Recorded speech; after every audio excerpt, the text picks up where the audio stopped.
So how do we choose the right iterator? So there are many different iterators that you can use on the array prototype. So, oh my gosh, I'm going to do this because it's irritating. But how do we figure out which one we want? And that's always kind of confusing at times because there are many different ways to do all sorts of things in JavaScript. So let's see what we can do. Replace the word method in the first method call, method that will do something and return undefined. So choose a method that will return undefined.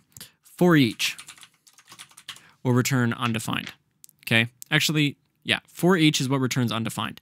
Map will return an array of undefined because console.log returns undefined.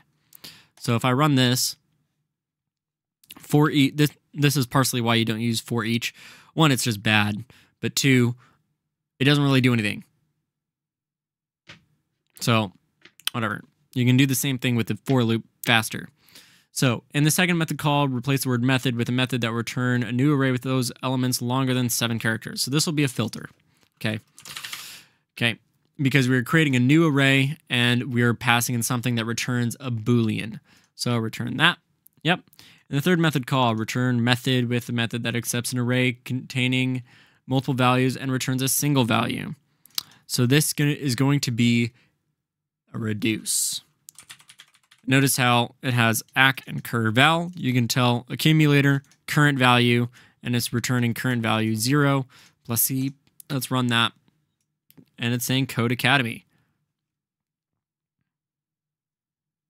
Cities.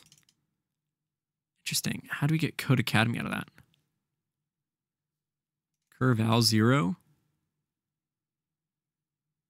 Ode Academy. Did I... Oh, we start with C. Ode Academy. Okay, that makes sense. All right.